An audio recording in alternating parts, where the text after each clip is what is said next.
Well, thank you very much. I appreciate the vote of confidence as the new president. I hope I can meet all of your expectations for the coming year. And I did have a presentation prepared here for today. We were happy to get the technical glitches, thanks to John Oren and John Spencer, all ironed out. This is a topic that I have enjoyed for many, many years. It's kind of a hobby of mine to look at old houses.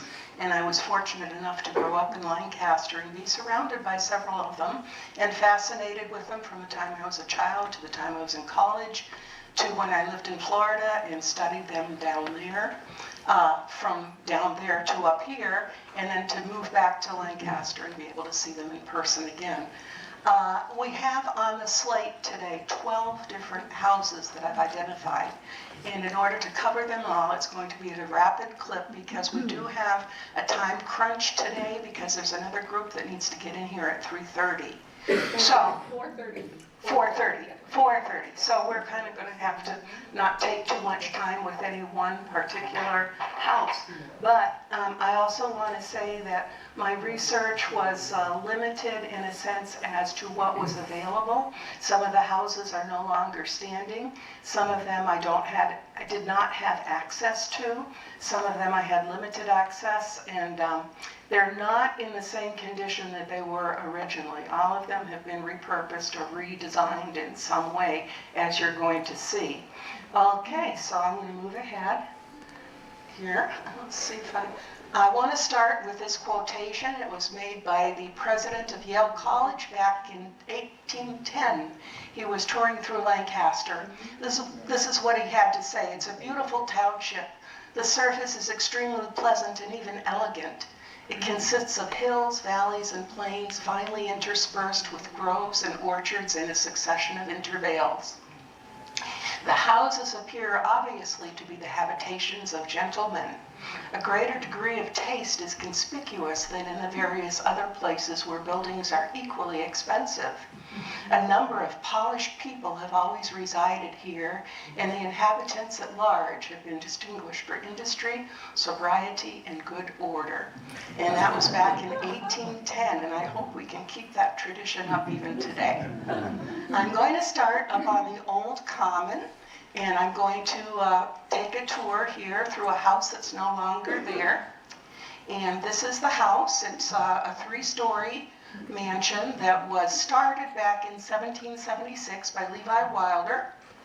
It was finished later on by a man who had himself known as Lord Cairns in the style of an English baronial estate.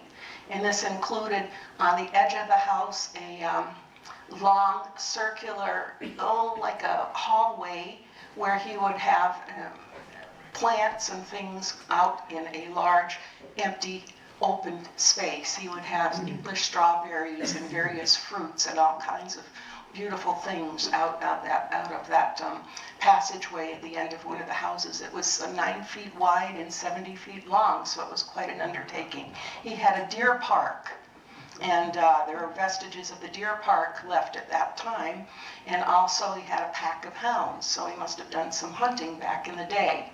He left the scene, and in 1804 it became the property of a man named Joseph Hiller. Joseph Hiller was from Salem, and we did have quite an influx of Salem people here in town at one time. Joseph Hiller, he is on the left on the screen. During the American Revolution, he was made a major in the 1st Regiment of the Massachusetts Militia by George Washington. He and George Washington had kind of a special relationship. He was extremely proud that he knew George Washington. In fact, the image of George on the right-hand side is attributed to Joseph Hiller. We believe Joseph Hiller did that piece of artwork. Washington made him the first collector at Salem and Beverly at the Customs House, and he kept that position until 1803. That happened to be the same year his wife died. So I think that probably prompted his move to Lancaster. He is related to these people. In 1804 and 1805, these Salem sea captains, Captain Richard and Captain William Cleveland, married two of Hiller's daughters. They happened to be their first cousins, and Joseph Hiller's daughters, and they decided that they would all share this former baronial estate in Lancaster, be one happy family. So that was the arrangement for these folks. And if you go up to the old common cemetery and you look among the stones, you'll see that Joseph Hiller is buried up there, along with one of his daughters, Mary, and a grandson. And let's see, Mary was one of his daughters. The Captain William, after his wife Mary died, he married another one of the sisters named Lucy. So they kept everything all in the family kind of thing. These stones are in very poor condition today, but they're still there. They're kind of toward the front of the cemetery. So that's who they are. I never knew before. I'll move on. Dorcas was married to Captain Jeffrey Cleveland, Richard Jeffrey Cleveland, and she was quite a remarkable woman in and of herself. Joseph Hiller's daughters were known for their refinement, their education, their good taste, and their grace. And she, being the person she was, she had small children, she wanted them to be well educated, and she was the moving force behind establishing an academy up there on the Old Common. And this is an advertisement on the right-hand side for the school. They had connections at Harvard University, and they brought out many young graduates of Harvard to do a term teaching in the school, including Jared Sparks and another man, George Emerson, who also has written some interesting reminiscences of his time as a school teacher here in Lancaster. At the house, frequently they would have gatherings of all educators who like to discuss ideas, the most recent and cutting-edge ideas on education and how to bring your children up properly. And so, let's see, another person who was drawn to Lancaster was Elizabeth Palmer Peabody. Now, the Peabodys knew the Clevelands from their days in Salem, and Dorcas Cleveland was best friends with Elizabeth Palmer Peabody's mother. So naturally, it was a good call to have Dr. Peabody, Elizabeth's father, called to Lancaster. And of course, Mrs. Peabody wanted to open a school immediately and have her daughter Elizabeth teach. Now, Elizabeth did do this for one term in 1821 at the Lancaster Young Ladies School, which was closer to Perkins, across the street from Perkins School. The building is no longer standing where they lived in Lancaster. I think Lancaster was a little too small for Elizabeth. She was anxious to get on to Boston, where she worked with Bronson Alcott and some other people on the idea of educating young children. She's responsible for the kindergarten movement in America. So this was a part of the goings-on up there at the Old Common. Also, I want to mention another person that you may have heard the name of before. He was a pioneer landscape architect. He was the son of Captain Richard Jeffrey Cleveland and Dorcas. And in his later years, he became this landscape architect. He designed Eastwood Cemetery, which was actually very close to where he had grown up as a boy.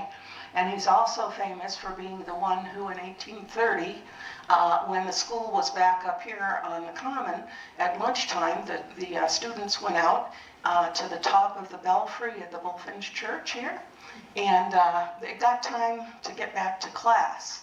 And so naturally, they needed to know what time it was, and he says, "Let me check the clock."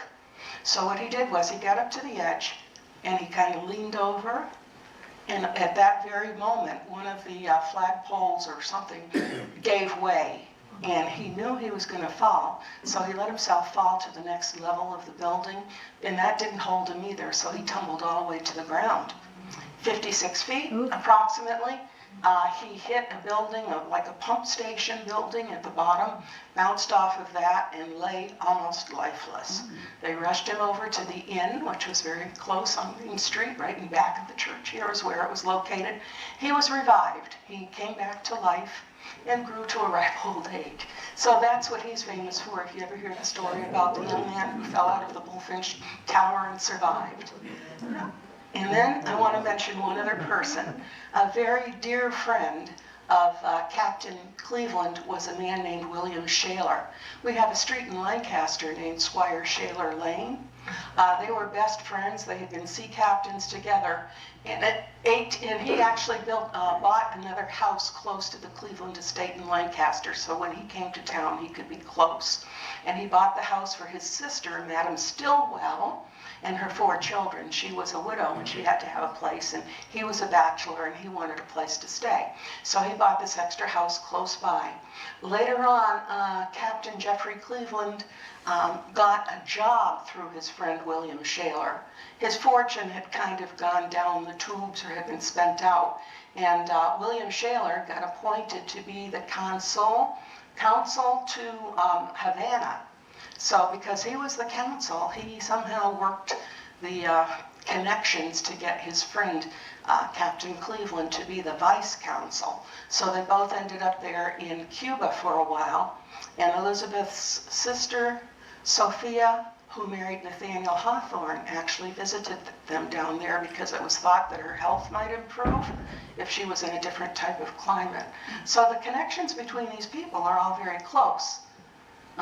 This is the new Lancaster Industrial School for Girls as it looked in 1856. Madam Stillwell continued to occupy the house until the group went out scouting around for a place for this Lancaster Industrial School for Girls. It was chosen as one of the finest and most beautiful places in the entire state for such a school because they thought that the environment, beautiful and kind of romantically beautiful, would be a good influence on the girls who were very disadvantaged. So that it remained. They took the building, the Stillwell estate, and they reconfigured it to make it into a dormitory. They added a couple buildings to suit their purposes as they went along. Sadly, out there, it was burned to the ground by a couple of naughty inmates. I guess the girls were up to mischief that night and decided to burn the house down. So that's what they did. It's no longer there, but I'm assuming it was right in the middle of where the campus is up there today for the DCAM, the Department of Capital Assets Management. So if you drive by, you can kind of remember what used to be there. And now I'm going to talk about the Rice-Pickman Mansion, which is at 832 Main Street. That also has a Salem influence, which I'll mention. I believe this is one of the most beautiful houses in the town. And every time they built a new house, it was always the most beautiful and finest in the land. Now, it didn't always look like that. It was started by a man named Merrick Rice. Merrick Rice was a lawyer. He graduated from Harvard in 1785, started his law practice in Lancaster 1787. He bought an old farmhouse along the main street and a property on both sides, and he began building his house in 1796. And like I said, it was considered the finest in the town. He was courting a woman he hoped would become his wife. Somehow the house didn't impress her, or he didn't impress her, or there was something that was not quite right about that, and she turned him down. He was heartbroken, no doubt, and after that he sold the property in 1814, moved to Harvard, Massachusetts, and continued his practice until his death a few years later, never married. But he started that house, and an interesting thing about the house while it was under his ownership is that it was the place where the Masons, the first chapter or organization in central Massachusetts of the Masons was begun, and they met there. It was called the Old Trinity Lodge, which is today in Clinton. The group met in various locations, and Merrick Rice's house was among those places for several years, beginning in 1800. So Paul Revere, of course, signed their charter, which is impressive that Paul Revere signed a lot of Masonic other charters as well. So that house is noted for that. And then I said it was sold in 1814 to a man whose name was Benjamin Pickman. Benjamin Pickman was from a long line of people from Salem. He was connected to all the merchants and the wealthy people, the Crown and Shields and the Derbys and the Haskets. And I believe he probably came to Lancaster because it told me when I did my research that he was interested in commercial pursuits. And in Lancaster during that time, they were starting cotton factories. So he may very well have been interested in a share of the establishment at the cotton factory over in Clinton, Lancaster Cotton Factory. When he got the house, he had it completely restyled in the style of Samuel McIntyre. If you go up to the Peabody Essex Museum in Salem, you're going to see many fine examples of McIntyre's work, including an entire section of the town where the buildings are styled after his particular way. Now, when you go inside this house, you're going to see some of the fine features. You're going to see the fan lights, you're going to see the carving, the dental molding, the wallpaper, faux finish to make it look like marble when it's really not marble. Beautiful redo of this house. We're going to take a little tour. This is because I was able to get some real estate pictures because the house had been for sale a few years ago. So I'll take a look. It is quite nice. This is the blue room up on the second landing. If you were to go through that door, you would see that the ceiling has an arch over it. That was all the music room where they would have many musical programs for their wealthy friends, musical evenings and such. And there's one of the other rooms. Another room. Oh, pretty nice place. Yeah, it's recently sold and it's a private dwelling. A second house for these people who bought it. And I just want to say, that house that was for sale that I just showed you the pictures of was occupied by a man who would know what it should look like. His name was Stephen Fletcher. He's famous for having been on Antiques Roadshow and at Skinner's Auction House in Boston. One more house before we leave all the Salem influence, and this is the Murray Potter House on Main Street. You're going to recognize it. You probably drive by it frequently.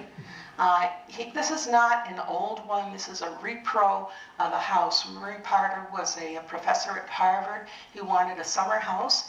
He found an old brown Victorian-looking place on Main Street, had it rebuilt as an exact copy of the Pierce Nichols house in Salem. And of course, that house had been built by McIntyre. One of his most elegant Salem houses. So it's a replica, it belongs to the Perkins School, and of course the Perkins School has no doubt fitted it to be a dormitory or for whatever purposes they need at this time. The beautiful fence around the outside was designed by a local architect. His name was Henry Forbes Bigelow. That house doesn't have that fence anymore. It's far more spared down at this point in time. That's the Pierce Nichols house in Salem, built 1782.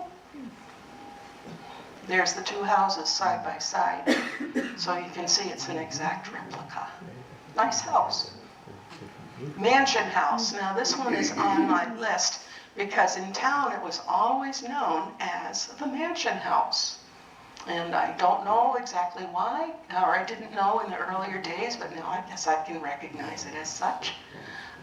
This is on Neck Road, number 12 Neck Road, built originally in 1748 by a Willard, for a cousin Willard, Levi Willard. He was of Willard and Ward. That was a mercantile establishment in Lancaster, so he was fairly wealthy as an importer and seller of goods. Originally it had 2 stories. It's been used as a private residence and for several schools through the years, and most recently a private residence, and unfortunately the owner had passed away, and I believe it's still in the hands of the heirs. I can't get inside, so I can't really show you what it looks like in there, but you can imagine it must have been pretty nice. A couple of the occupants of the house through the years, there were many, but I just chose a couple. One of them was William Stedman. He was our Lancaster town clerk, and no doubt an educated and wealthy man. He was a member of the U.S. House of Representatives as well. He probably is the one who added the 3rd story to the house. And then, of course, on the right-hand side of the Kilburn family that's been in Lancaster for several generations, he was of the earlier generation, or one of the earlier generations, and he operated an academy there. And this was for several years. I'm sure he had boys there that needed to be fit for college. And that continued until they straightened out schooling in Lancaster because they started the public schooling about 1873.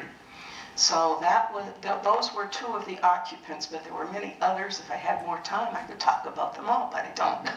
So anyway, I will go now into the Parker family estates. This is taking us down to the south part of Lancaster, extreme south. That's a picture of the original Parker estate panorama. They started their building their family compound, as you would, back probably in the middle 1800s. I know the eldest one, George Allinson Parker, moved to Lancaster in 1857. It doesn't look anything like that anymore. It's hardly there anymore, but that's what it once was. George Allinson Parker. There he is on the one side, and his wife, Harriet Felton Parker. Parker was a man who was a civil engineer, and he is famous, or had been famous in his write-ups, for having built a railroad bridge across the Susquehanna River in Maryland in his earlier career. Now that bridge is no longer there, but at the time it was quite a feat, a marvel of engineering skill that he was known for. And then, of course, he had two sons. He had about 6 children, but these are two of his sons who are prominently mentioned in Lancaster history. The one was Harold, the oldest. He was a civil engineer, and let's see, what did he do? He did a lot of roads in Lancaster. He did a lot of local surveying in Lancaster, and he was quite involved in forestry in the state of Massachusetts. On the other side, his brother Herbert Parker was a trial lawyer known for his sharp questioning of people upon cross-examination in the courtroom. And he was also served a short time as the Attorney General for the state of Massachusetts. This is a closer up picture of the house that the original Mr. Parker built back in 1857. What I think, and I think you can see this as I describe it, I think he found an old farmhouse, which is in the front. I think he took it and Victorianized it, because that was the era. And then he added another almost equally sized house in the back and adjoined the two in the Victorian style. After he passed away about 1887, I believe his son Harold inherited the house and lived there with his family. There's another picture of the house all covered with vines and porches and all the little roof pieces and so on that you associate with the Victorian architecture. Is still there? That's what's left. Is there? That's what's left today. I drive by there every day on my way in and out to get down to town. And when you drive by, if you were able to go up those steps, there's sort of a footprint of the main house that's still there. So that's all that remains that I could tell from what was shown previously here. And then I want to say one word about Harold Parker and his interest in forestry. How many of you know that he had a whole park, a state park named after him up in Andover? Yeah, all that land, 3,000 acres, was done and named after him. In 1916, happened to be the same year he died. He was the first chairman of the Forest Commission, State Forest Commission, up there in North Andover. So that was kind of an honor for him that not many of us know about here. Herbert Parker estate. Okay, Herbert, the second son, the trial lawyer and the Attorney General, on the next block down, Sterling Road, he put up his house, a Victorian house with some little knickknacks, architectural knickknacks around the edges and such. And it actually was used as a private residence for the family for several years. Back in 1983, it was acquired to become a bed and breakfast. I don't know how successful that venture was, but for a while that's what it was used as. And there's a picture of the inside as it was pictured in the information for the bed and breakfast. And of course today in 2007, the property is now the Brazilian Seventh-day Adventist Church. So when you go down there, you can take a look and you can see it as it has looked in more recent times. Do you know what they're building onto that It's an addition, it's a sanctuary. Sanctuary. So they'll probably use the one as like fellowship halls and Sunday school, Sabbath school rooms, I would call them. And this is, you know, they have retained some of the interior features, like this beautiful staircase. And I'm happy about that. And then you see the space that used to be there for years and years. The part that's painted kind of right there, it was the solarium. And that has since been adjoined. And if you go there, oops, yeah, that's what's going on right now, and it's a sanctuary. So hopefully they will do this, you know, in a style that kind of complements the older building. Of course, it'll never be the same, but nothing is. Yes? Our new board of director, Timothy Kenny, and his wife Debbie had their wedding reception at the Deershorn Manor when they were married 25 years ago. Okay, little interesting fact. So for a while, that's what it was. And I'm hoping that it'll look beautiful and I'll be happy with it when I drive by, but I don't know, I'm kind of fussy. Yeah. And then one more, Cornelia Parker, almost one more, estate. Now, Connie Parker was a daughter of Harold Parker, the civil engineer. She was one of the very last ones of the family to stay living in Lancaster. And that huge Parker panorama that you saw in the first picture was spared down. And what Connie did was, she had that big house demolished, and then she put a second story on the bowling alley back in the 1930s, and lived there until she passed away back in 1991. She had a little tea shop there for a while where ladies could come in and enjoy tea in the afternoon.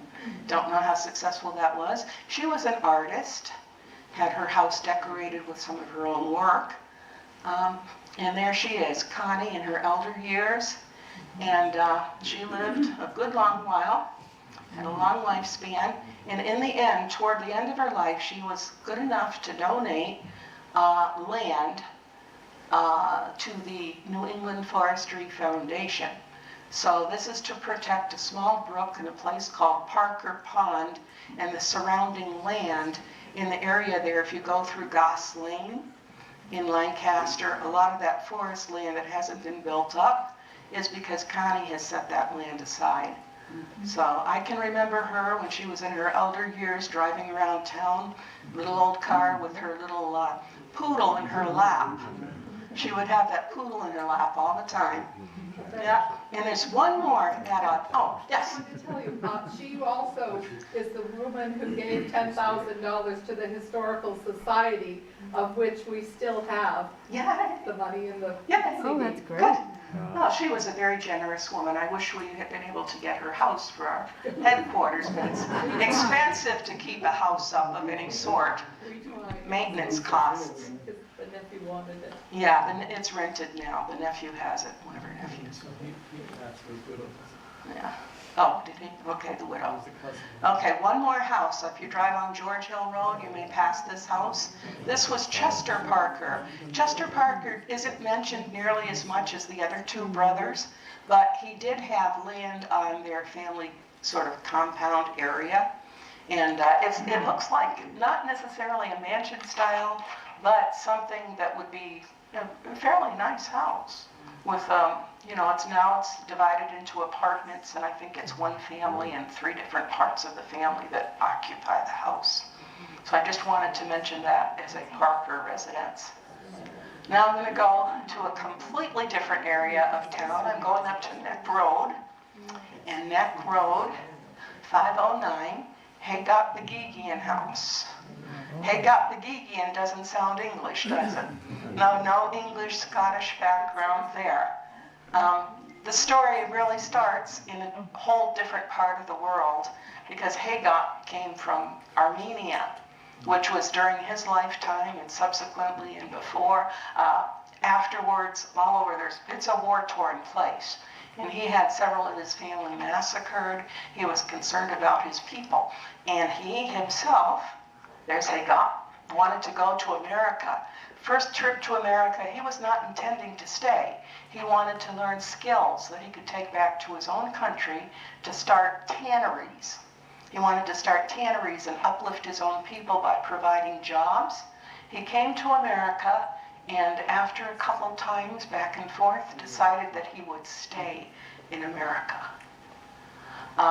Very fortuitous for him, he met on one of his earliest trips Henry Wadsworth Longfellow, who was by that time quite an aged professor from Harvard University. And Haygop thought what he would do is sell Oriental rugs. And there was a shop over in Cambridge, Massachusetts, in a shoe store. And the shoe store dealer let Haygop put a couple of the rugs in the window and a couple of other Oriental knickknacks. And one of the first customers to come through the door was Longfellow. Longfellow was charmed with the rugs, decided he'd take them and ask Haygop to deliver them to his house, and found places for the other knickknacks as well. And he took a liking to Haygop. It was a mutual admiration. And he told him, you know, don't try to use too many big English words. Just learn the language slowly. And he gave him advice, and after a while, Haygop, being the enterprising person he was, opened a shop. And if you're familiar with Boston, you know that's the State House up there. And way up, oops, I don't want to do that yet. Yeah, okay, I was trying to push this button. Right about there on the corner, Haygop had a shop. And Mr. Longfellow introduced him to all the other Boston elites. And after a while, Haygop became a millionaire. He was quite well off. He built a house in Framingham, Massachusetts, as a matter of fact, later on. This is his wife-to-be. Haygop had opened a shop in Nantucket. And she was one of the women who just happened into the shop one day, and she was looking for a new purse. And she looked over all his stock, and she didn't like any of them, and she walked out of the store. And he was kind of disappointed because he had been very drawn to her. He kind of liked her. And she left, and then after a while, she came back, and he was delighted that she came back into the shop. And he immediately began making overtures toward her. He wanted to get to know her better, and before you knew it, he wanted to propose marriage. And she said, no, I don't know you well enough. Now, she was from an old Yankee family in Connecticut, fairly well off. She was a graduate of Mount Holyoke College. She was interested in mission work. Now, Haygop was interested in mission work as well. So that was a common thing. They finally married in an Episcopal service because her family were all Episcopalians. Haygop was alone at his service. He had nobody with him when he married her. He was not an Episcopalian. He was 31, she was 39, and she had agreed to live within his means, which meant that they lived in a tiny apartment in Boston for a while before he acquired enough wealth to move on to other places, bigger, better places. So that was Josephine. Her name was Josie. Josie was what she was named. Okay, then they decided that they would build in 1905 a summer residence in Lancaster, and they did. And he bought about 75 or 80 acres of land, a couple of extra houses, some cows, the whole works, and built this beautiful place with 18 rooms in it, and had a beautiful rose garden, a formal rose garden in the front. When you look down from the front, if the trees were cleared, you could see a beautiful view of Mount Wachusett, a really commanding view of Mount Wachusett. So they loved this place, and as I said, it was one of their houses that survived because Haygop was a very outspoken man. He was known for his calling out people who he thought were dishonest in business. And he had some enemies, even among the people who wanted him to donate money to the Armenian cause overseas. And he didn't want to donate the money because he had some issue with it, didn't want to donate. His house was burned to the ground. And he would also call out people who, you know, if it was a railroad investment and he thought it was crooked, he'd tell them, hey, look, you're just, you know, in this for yourself. And he had a sharp tongue and was outspoken, so he wasn't liked very well by everyone. But anyway, they had no children of their own. And you know, folks who have no children of their own many times start the family with a couple of dogs. And these people loved those dogs. As a matter of fact, they loved the dogs so much that at the end of their lives, there were a couple of paintings done of the dogs. And the paintings were donated to Mount Holyoke College, her alma mater, and they, with the condition that they always be displayed. I wonder if they're there today. I don't know. But I don't know what kind of dogs those are. Anyone know? Bernese mountain dogs, maybe? I'm not sure. But anyway. They're sort of that breed, but. Yeah, very large breed. Yeah. And Hagup, you know, he had a nephew who was a Worcester dentist. His name was Dr. Duranian. He knew the story of the family. He didn't want his Uncle Hagup to be forgotten. He's written a book where I got most of my information I just shared with you. And he also made sure we had a plaque erected on the grounds of the house. The lady who owns it now or has had put up the condos there was agreeable to that, and that happened back in 2002 through the Historical Commission. He said, always look up, don't look down. So it changed hands several times and was used as a private dwelling, apartments, and a rest home. And that would have been my great auntie Vera Bowen who ran that rest home. I didn't know about it at the time. Presently, it's been divided into condominiums. Can't get in there to show you what it's been looked like now, but I'm sure it's very much altered to suit each condo owner. Speaking of the many, many uses, one of the private dwellers in that particular house was a family named Collins. Now, the Collins is an old name in Lancaster town history. They had 12 children in the family, and the patriarch of the family, Arne Collins, several years ago had a business, and the business was started in the house, and then later on he built a structure in the back of the house, and they produced corn, hulled corn, and I guess dry, and then I guess the one on the right is a wet variety. I picked that up over in Sturbridge a few years ago. I was in an antique shop poking around, and I looked up, and there it was. Picked it up, shook it around, and there's still stuff in there. I can't imagine opening it and seeing what the consistency is now, but it's just a little fact. That was the Collins hulled corn factory at one time, too. And there's the picture with the 2002 marker put in for Hagup by his nephew, Dr. Duranian. Now we're going to move on to another part, back onto Main Street. We're going to go to the Manor House. Some of you probably know this as the Perkins School. We'll go in. This story, I'm going to not go back to the actual person who built it, but before that. Ivar Johnson. We're going to go to Norway. Ivar Johnson was an immigrant to America. He settled in Worcester, about in the middle of the Civil War, 1863. He was already trained in the ways of gun manufacture in his home country. When he got to Worcester, he got involved in the manufacture of guns. He had a couple of partnerships with others. I believe eventually they dissolved the partnerships. He was also inventive. He was always looking for ways to use his idle machinery for other purposes. And at some point, Ivar and the woman who became his wife, Mary Spears Johnson, moved to Fitchburg, Massachusetts. Fitchburg had a large immigrant population. He put up a lot of buildings for manufacture of his guns, and also he expanded into the manufacture of bicycles. And if you go up to the Fitchburg Historical Society, you can find all kinds of information about that. If you drive around Fitchburg, you can see a lot of very sad-looking industrial buildings, brick, that need to be rehabilitated, that were his former factories. But they built themselves a beautiful house. This is on the campus of Fitchburg State University right now. I believe they use it for, special events on the campus. It's beautifully restored. And also, after his death, he died of tuberculosis back about 1895. His wife continued to try to honor his memory in Fitchburg, and she had built a hotel called the Johnsonia as a memorial to her husband.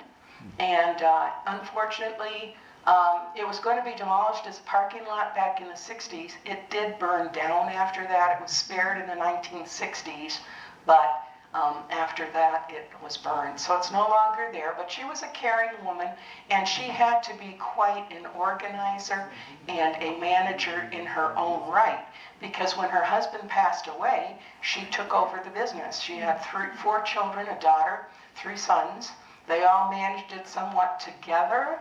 There was a little friction within the family, especially with one of the sons. I think she at one point disinherited him. But you know, things don't always go smoothly in everyone's family. This is the house she built for herself in Lancaster after her husband's death. It was originally called Flo Fields. It was built by Smith and Warren of Boston. Warren was a dean of architecture at Harvard University. I wish I had the plan to see what it looked like inside originally, because of course it only remained a private home for about maybe a dozen years. She died in 1915.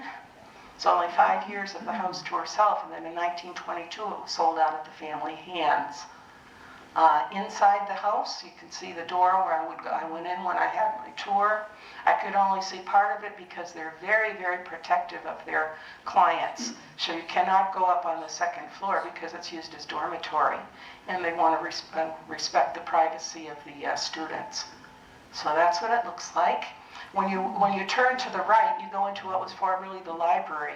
This house was built as a medieval manor house, and you're going to see the touches here of literature throughout the house. Not necessarily religious art, but you know, well-known literature from the English past and so on.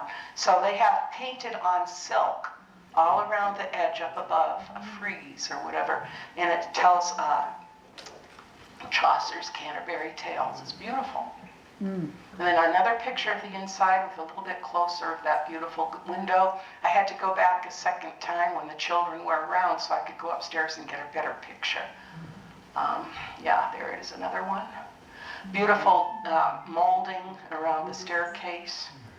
I'm getting closer. I'm going to get up on the second floor. And there's that window. And this is not a Madonna. It's simply a welcoming woman. These people were not necessarily religious people, but they were people who could appreciate art, finer things. So she took a quote from Alexander Pope, and that's what's at the base of the window. And you really can't see it very well, but up at the top, I couldn't get it to focus. There's an owl, O-W-L, a little owl bird. So anyway, you go in the house and it has a different kind of look to it. You see tile all over the place, Italian tile in all different kinds of patterns. It's beautiful. This is I think this was formerly her living room area. I think it's been converted possibly to a large office for the administrator, the CEO. They put up walls through the arches in some areas. You could still see that the arch is there, but you know, they had to fit it out for their purposes. You see art in a beautiful chandelier. You see other kinds of things that were touches from artistic museum pieces or whatever. And you see those owls all over the place staring at you. You go through the rooms and you look up and you can see them everywhere. And of course a beautiful tapestry, not a religious tapestry.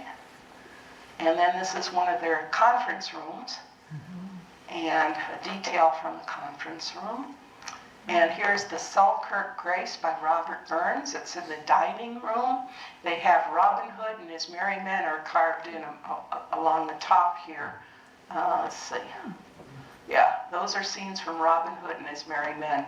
And then the Grace, the Selkirk Grace. Some have meat and cannot eat, and some eat that want it.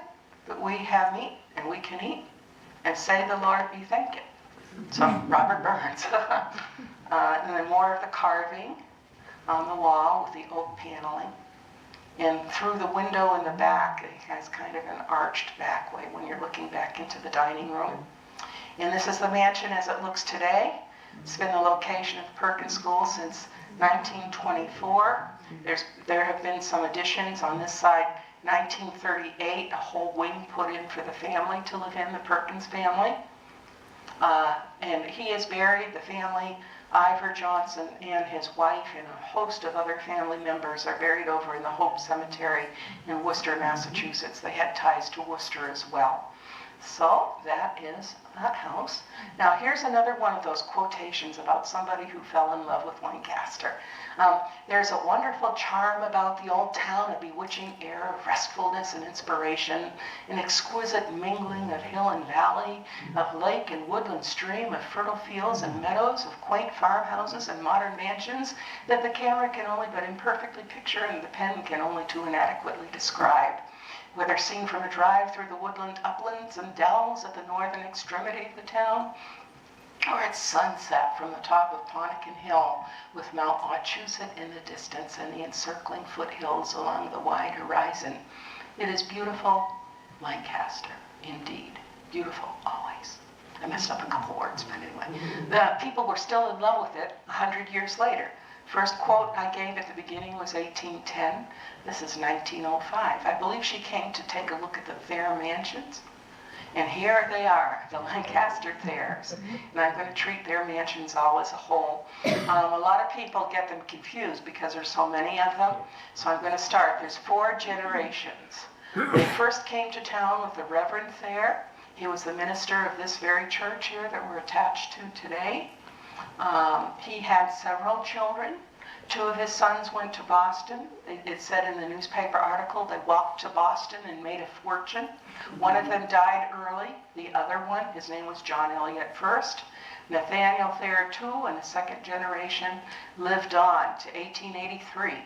And he too had several sons and a couple of daughters.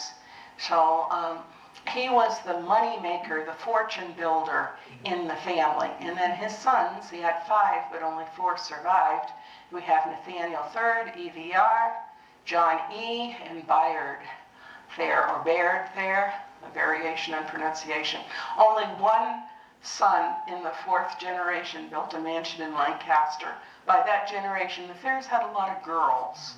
And the girls married well, but they married and changed their last names and changed their residences and left Lancaster, maybe to come home to visit or for reunions.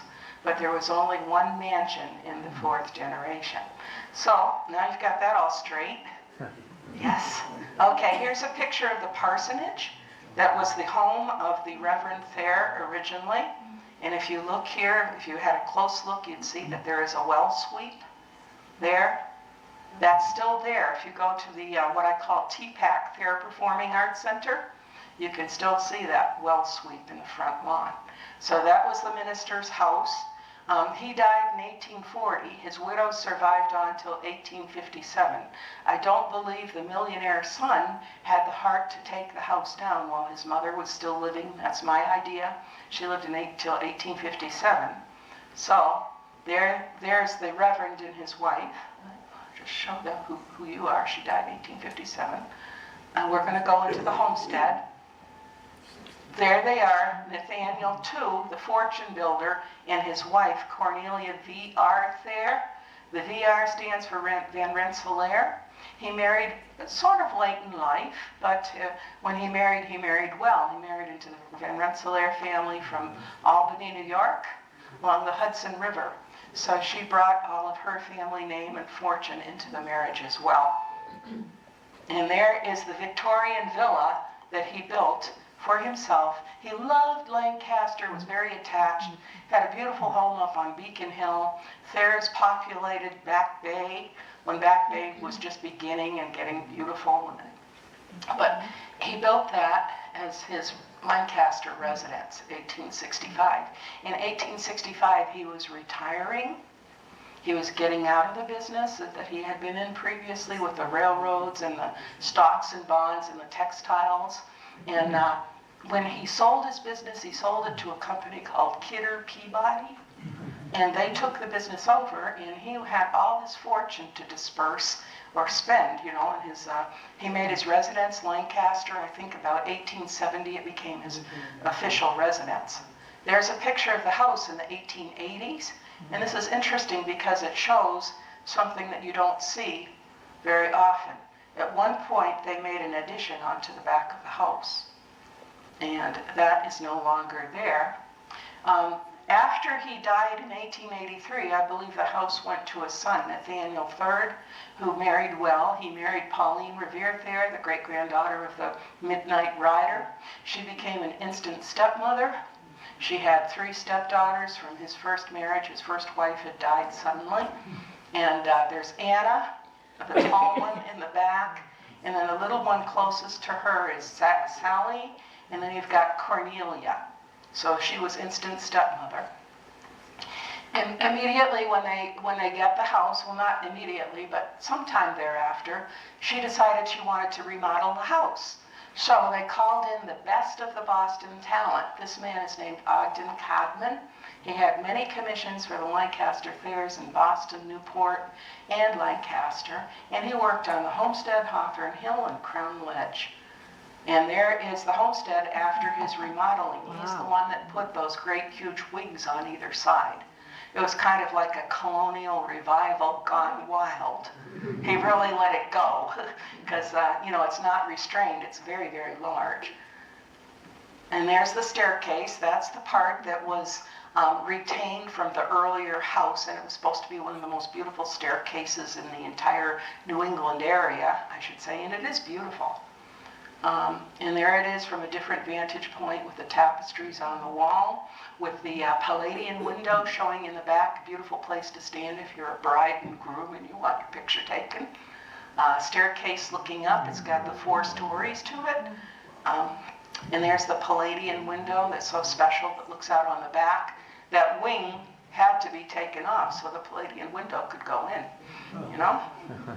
And there is what we call the gallery. When you go inside, turn to the right, there it is. And, whoops, there it is today, the gallery. We've got the drawing room, the red room, and as it looks today. And this is the library with the Ogden Codman signature mirror over the mantle. That's one of his special things that you see in his work. There's the library today. And there is the dining room as it looked back in the day when Pauline had it. It was written up in a magazine article. There it is today. It's the gold room. It has beautiful molding around the top and beautiful things around the fireplaces too. Unfortunately, some of them have been knocked off, so there's not much left. Some of the faces and such are gone. And there's the grand piano in that room where they have concerts occasionally, I guess. And this is in the upstairs. I couldn't get in there because they're remodeling up there. The lattice work on the walls is part of Miss Pauline Revere Thayer's, Mrs. Boudoir, or her bedroom area. That lattice work is kind of a signature Codman feature as well. And I wish it were in color, but it's not. So anyway, outside, rhododendron plantings. Rhododendrons had been introduced by H.H. Honeywell of Wellesley, with whom the Thayer family had a marriage connection. So they put that out there along the pond. They had put it in the back. There's the rhododendron walk as it was originally. I don't know if you can still find it if you walk back there. And the beautiful rhododendron flowers, which were in color. The pond with the white swans. The Garden of Eden across the street. That's what the local folks called it, an English garden. This is what's there now. Bigelow Gardens, established in 1961. Lancaster's, in a sense, first senior center. That's what's on the location today. And there's the mansion as it looks, purchased by Atlantic Union College in 1942, operating as a music school since about 72. It was used at one time as a boys' dormitory. Unfortunately, they were kind of rough on it, and it does show some wear. Now, it has had a few facelifts as well, so wouldn't it be lovely to see it restored completely? One other house, the Red House. This is one we thought for a long time that was the only picture we had of the Red House. Now, this house was originally built for the oldest son of Nathaniel II, the fortune builder, for his eldest son, but then he died and the son inherited the homestead. So the Red House went to his eldest, Nathaniel III's eldest daughter. You know, the stepchildren with the 3 little girls? The tallest little girl in the back was Anna. This is Anna. She married William S. Patton, who was an adopted son of the Honeywells over in Wellesley. So that's the rhododendron connection. The grandfathers knew each other. Okay, there's another picture, a little hard to see because I had to scan them out of books. Another picture, and you can see this is probably Victorian, late Victorian, and it has the towers and the turrets and the porches, and at one time it had a beautiful overlook, because if you're in the back of that house and you look down, it has a wide open expanse where you can look across to Langham Road and to the view over the fields. Views were very important to the Thayer family. They liked a nice view. So that's probably the best picture I've got of the house from the front.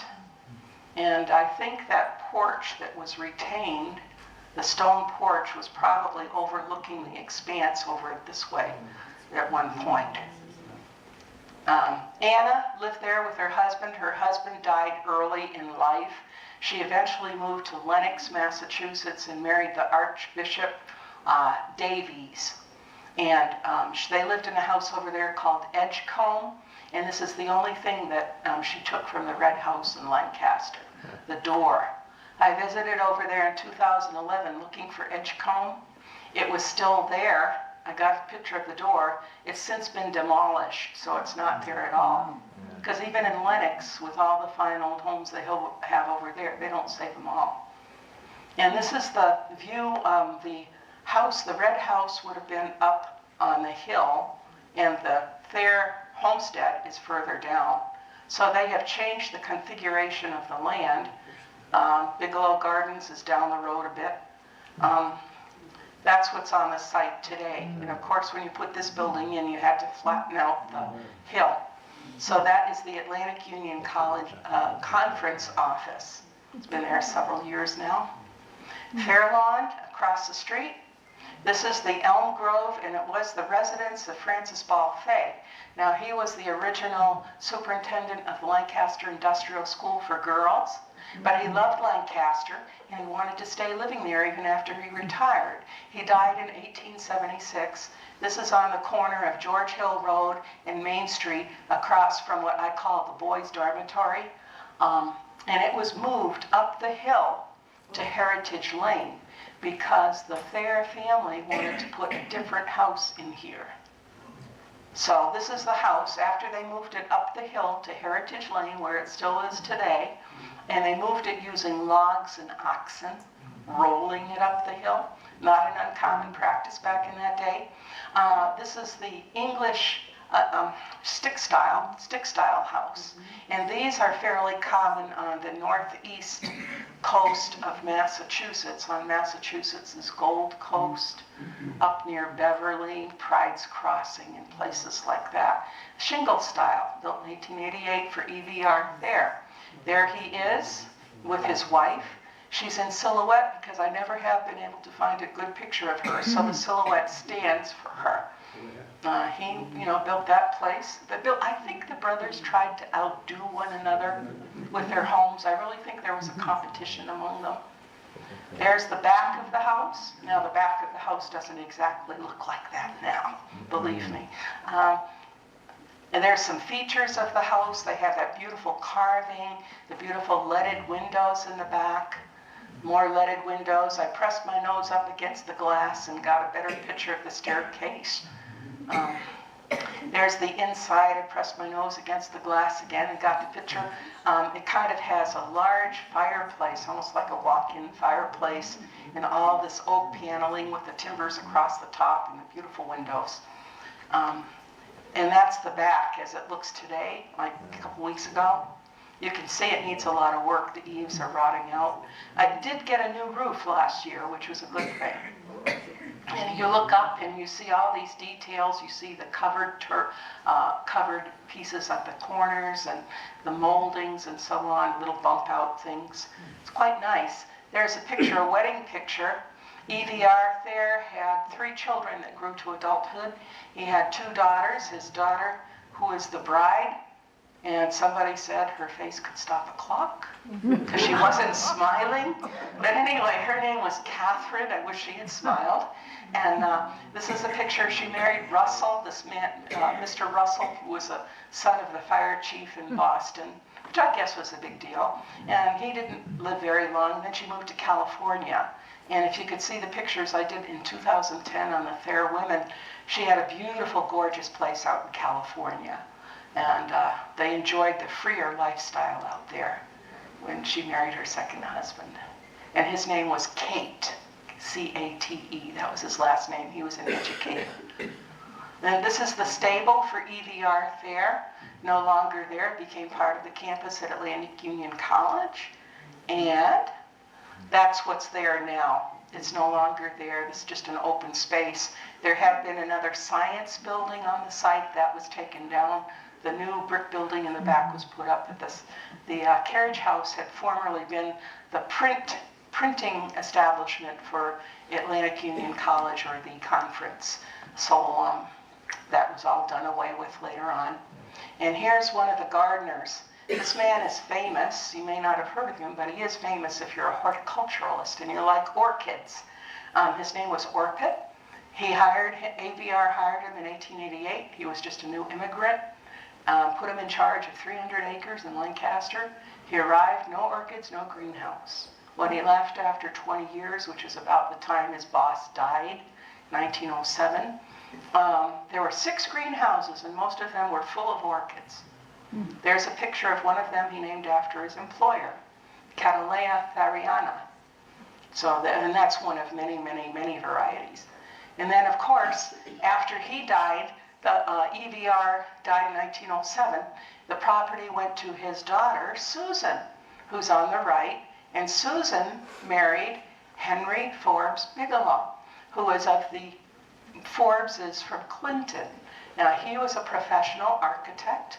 He did some work for the Thayer family and then married Susan as well. When she married, she also became instant stepmother. He had 4 young boys from his previous marriage. And there's the way he made the house look in the 1920s. He redesigned the mansion, painted it white, relocated an entire section.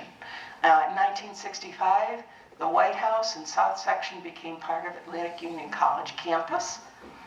And we've got the slice, that's what the family called it. I'm sure you recognize it from having driven by on George Hill Road. It is outfitted for student housing for married students. There are 3 apartments in it, from what I understand. I don't know, I believe there's a plan on the books or on the drawing board somewhere to demolish it and put in a parking lot, but it is in very sad condition. I hope that doesn't happen, but you never know. So that was the part of the house that was taken off. Now we're going to move up to Crown Ledge, EVR's son. And this is the house that is on Langan Road. It's hidden a little bit because you can't see it through the trees very well. He built this house about 1909. He was a banker. He knew the likes of Joseph Kennedy, went to school, I think, in Groton with FDR. So he was in the upper classes. This is the house as it looked a couple of weeks ago, and I took a picture, kind of the same view of it. There's EVR himself and his wife, Gladys Brooks. Now, she was from a fabulously wealthy family that she grew up in Newport. Henry Mortimer Brooks was her father. I'm not sure how he made his fortune, but they lived in New York as well as Newport. And they married in 1903. It was kind of a lovey-dovey story, according to the newspapers. There's the house that they built. This is the entrance with the entrance staircase. Ogden Codman's work, I believe. And there's a detail of the staircase on the right. The fireplaces are all nicely appointed, beautiful things around all of them. There's the loggia, like a front porch that would go out to the front door. That's in color. That's kind of an Ogden Codman touch on this one with the lattice work, and this one you can see how pretty it looks with the color. And this is the dining room, now kind of like a multi-purpose room at the Trivium School. It's been the Trivium School since 1979. There is the living room, and you can see that there's a fireplace over here, and there is some beautiful carved molding around the fireplace. And I tried to take a picture of it. It's a little hard to see, but of course it's leaves and acorns and other, beautiful vines and things like that, in the style of an old English carver named Gibbons. The library has some of this type of carving as well. Professor Schmidt, who's the headmaster who took me around, said he doesn't think it's Gibbons. He thinks it's something that was in the style of, but it's nice. And then, of course, the gardens with the orchids and the peonies and the all kinds of flowers. And a tea house, which is a requisite for a lady of that particular era. And, of course, their stable. After it was sold by the Thayers, it was the Prest family who had it. It was during wartime, and they had gatherings of servicemen there. They used it as a canteen. Yeah. There's a picture in caricature of E.V.R. Thayer on his favorite polo pony. On the right is what the inside of the stable looked like. That structure I just showed you, it's gorgeous. I wouldn't mind having an office or something in a stable like that. It was on the market. I believe it's recently sold, the whole property there. There it is as it looks today. And unfortunately, even the most romantic of love stories don't always end happily. And you can see they married in 1903. By 1923, they were divorcing. She divorced her husband for abandonment. They were in France. And his second wife is pictured on the right side. Her name was Elizabeth Harding Prince Thayer. And she stayed married to Mr. Thayer after the divorce for about 14 years till he died. And they both got their divorce decrees the same day in Paris. It's very sad. And there's Gladys Brooks. She's the wife who was left behind. She never remarried. She was independently wealthy. Her family had all that money from Newport, New York. But she created a foundation. And she had a son, Robert, who we don't know how he died, but he died tragically. And to kind of memorialize his memory, I believe she started this foundation. So if you apply and you're the right kind of institution, she will grant you a grant. She's of course passed away, but in '76, but her group would still grant you a grant of whatever you need for money if it fits. Okay, the mansion as it looks today. It's been the location of the Trivium School since 1979.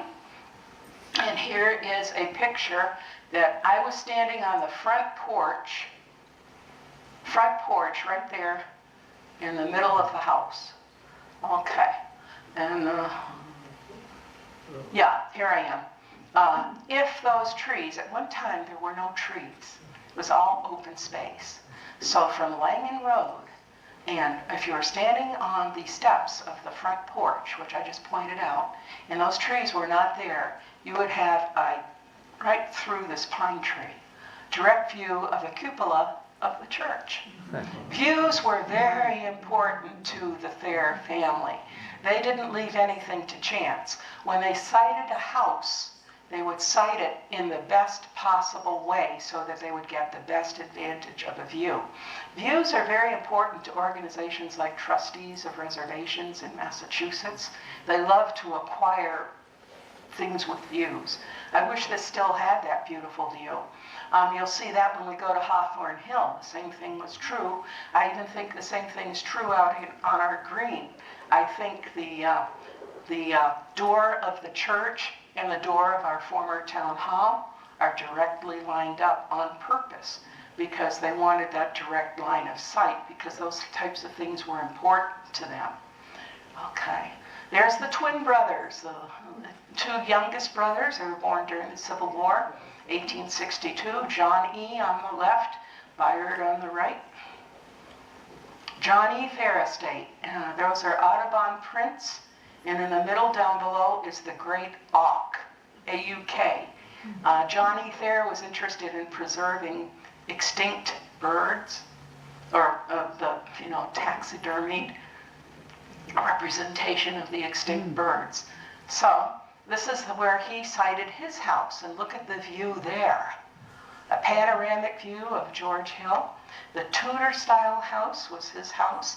He married a girl from Clinton, a Forbes, Evelyn Forbes, and they met each other young. They were like high school sweethearts. They had a good marriage. He hated to go to Boston, hated the place, wanted to stay in Lancaster for most of his days. And he occupied himself, there he is with his wife. I want to point out, with various, oh no, come on, go back. Go back. Okay, I want to point there. Oh, it's stuck. Anyway, over in the, you can see George Hill Road there in the middle. If you were to get over to the far right, there is a golf house there.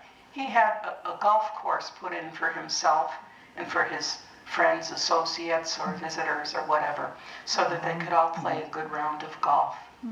There he is with his wife, Evelyn Forbes, one from Clinton. They had several children of their own as well. There's the house, built in 1886. His father died in 1883, so I'm thinking right after the father died, the boys must have come into some money, and he was getting married about that time, so that's the time you build your house. And it was a very large house. There is the family, and John E. Thayer never got astride a horse. He would ride in back of it in a carriage, but it's rare to see him on top of a horse. And there he is from right to left. He, his wife, Evelyn, their son Jack, and their daughter, I think Evelyn Jr., and then there is Nora and Natalie, and the little guy on the left-hand side is Duncan Thayer. And there they are, the elder couple at their 25th wedding anniversary, and with a pile of their grandchildren. And there's the house in its earlier days before the wing was taken off. And there's another winter picture of the house in its larger state.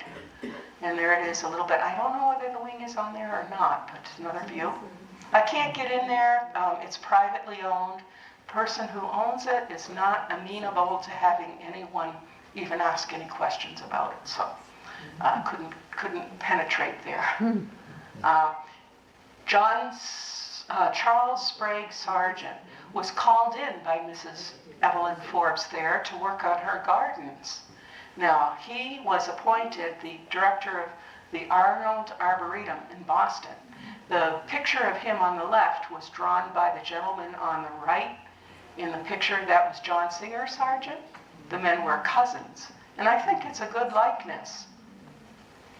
And there's the garden. She wanted a natural-looking garden. She didn't want it to be formal. So it's kind of like formal but not formal. I don't know.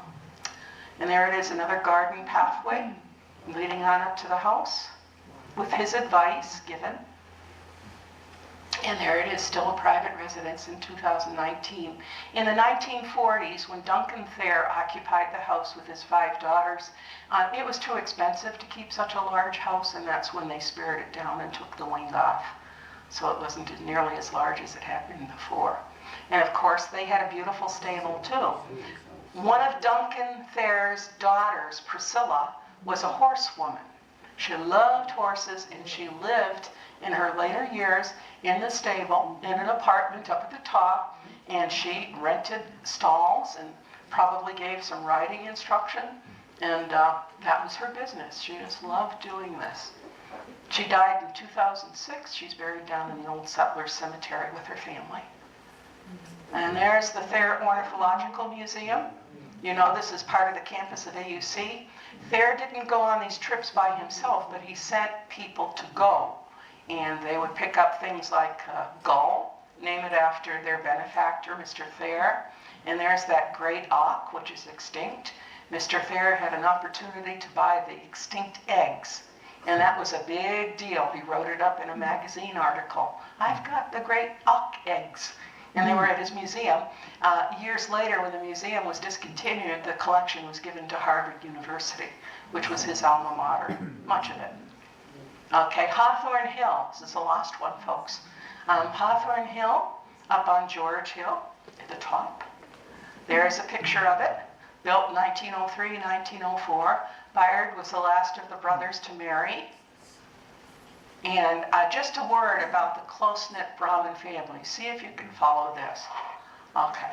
Charles Bragg Sargent and his wife, Mary Robeson Sargent, had 2 sons and 3 daughters, one of whom, Henrietta, married Guy Lowell, who was the architect of Hawthorne Hill.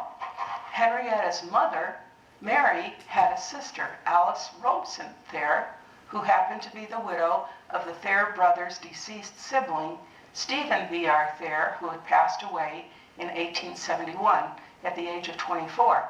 So Alice Robeson Thayer was a sister-in-law to Nathaniel Thayer, 3, Eugene V.R. Thayer, John E. and Bayard. These people all married one another. They were all a close-knit little group. They married within their social class, and so a lot of times it was always a family affair. So it's a little hard to follow, but you know, it took me a while to get that straightened out, but I did. And she called in, Mrs. Thayer, Bayard's wife, called in what's called the colonial trinity. And this is the man in the middle, Ogden Codman. He did the house. He was an interior designer as well as an architect. He called in Little and Brown, and they all loved the colonial revival style. Not the colonial style, but the revival, which was taking place at the end of the 1800s. Okay, and we're going to go, here's Bayard, and there's his wife, Ruth Simpkins Thayer. And she was from Cape Cod, I believe Yarmouth Port. I believe that's where they married. And she came from a wealthy family as well. And you can tell she's got that Brahmin look about her, doesn't she? Oh, yes. She loved to wear hats. I've got some other picture of her with her many hats on. And there's the opening doors for what we knew as the cenacle when I was growing up. And there's the gate, the front gate. And I believe at the top there, that's supposed to be a laurel, because he wanted the laurel bush or the laurel leaves to be the symbol for his property. And there, if you're looking from the inside out, there's one of his vistas. Now, he didn't think anything about having 10 acres of land clear cut so he could get a clear view of what was ahead, and what he wanted to see in the background was Mount Wachusett. So Mount Wachusett is there in the center back. And, you know, of course, they took the trees and sold the trees for firewood or whatever, but he had his vista, and he had other vistas as well. There's the inside of the house, the entryway. There's the Four Seasons. One of them, you can see, was in the entryway there on the right-hand side. They're now in the town library. Yeah, so nothing's wasted. They came from the Van Rensselaer estate in New York and Albany. So that's their origin. There's the staircase in color. Barrel shot. And that table on the right-hand side, that marble table, would probably take, I don't know how you would ever move that. That thing is so heavy. I mean, the people who showed me through, the caretakers, they said, we don't know how they'd ever get that out of there or how they got it in there. It's very massive. There's the library. You can see it has all the fine carving. That's as it looks today. They use it for a, you know, meeting room. There you've got another picture of the dining room.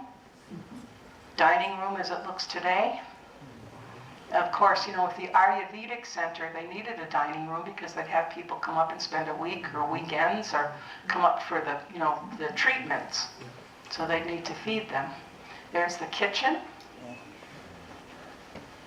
Upstairs.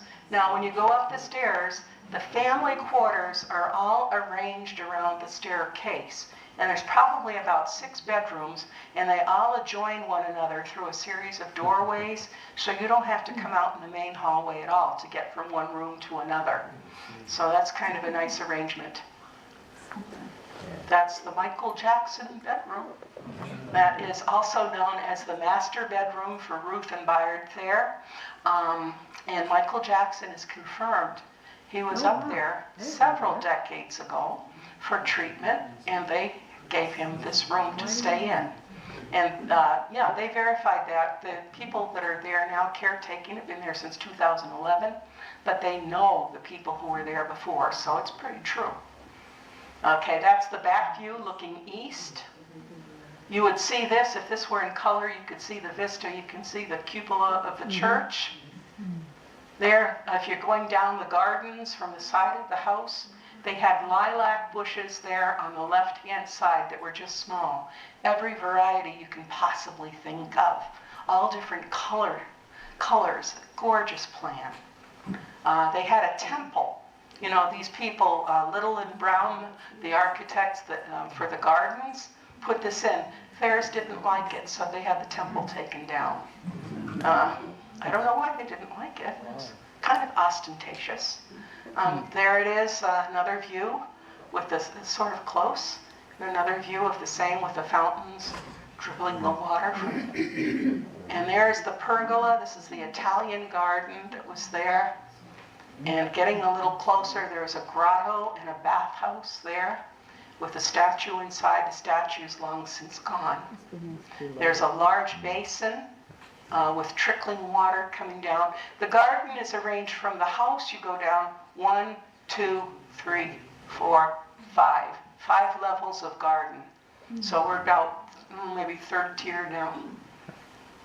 That's what it looks like today. The face is gone. Up there toward the right-hand side, there's a face dribbling water out of one of the gods, the Greek gods. And then there it is today. It looks sad. But the man tries, the caretaker, he tries really hard to keep it up as well as he can, but there's only himself and, you know, his wife. And there it is side by side, what it was and what it is. So it needs a lot of work. And this is the lower staircase. And that would be, if you were starting from the bottom level and working your way up to the house, this would be the entrance staircase working your way up. That gate up at the top is still there. I'm surprised. People steal things, you know. William Anderson and Arthur Melhuish were the gardeners. There's Mr. Melhuish in one of the greenhouses. There's a tea house and English garden. English garden was completely enclosed with a brick wall. There's the tea house today, still there. Roof needs some work. And this is a long view. And it's about exactly 1 acre of land, perfectly enclosed for that English garden. And there is the stable. Mr. Thayer's stable, built in the arts and crafts style, has a nice old clock over the top of it. And there's the stable as it looks today. And the private family burial ground. If you go into the Thayer Woods, you can find the burial ground. There are probably 5 or 6 family members. They have those entablatures on the ground. They're flat stones. And at one point, those gates had been stolen. I guess they're returned, but not the whole part was put up again. They're in storage somewhere. Okay, that's a view of the house. Looking away from the east side as I was driving away. On the right-hand side is that whole wing that was put on by the Cenacle. The Catholic Church Retreat House put that on as a dormitory for their nuns back about 1953. If they wanted to put this house on the National Register, which it isn't, that would be a big negative because it has been altered so much. So that's unfortunate that it is, but it is what it is. So, whoops. There's a kind of an aerial view of the place. 53, it was purchased by the Cenacle. 79, became an Ayurvedic health center. Currently, the property's for sale. And in order to get in, I had to call the real estate agent. He gave me his assistant. I had to work through her. And I keep calling her back, and I'm saying, is there any update on the sale of the property?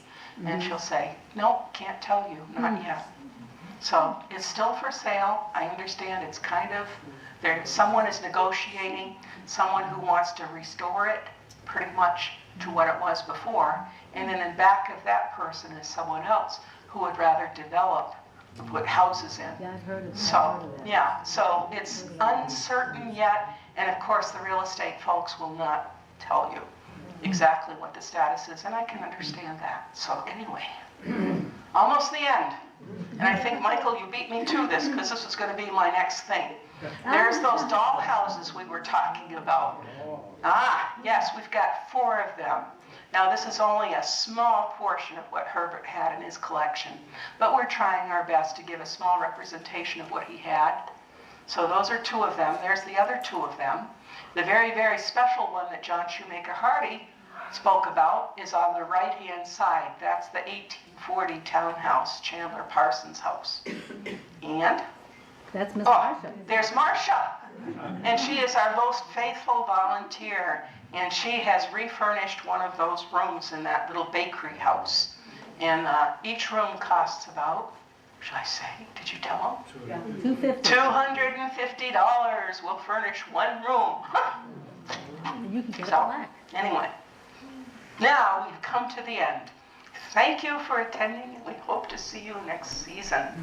Hope you enjoy.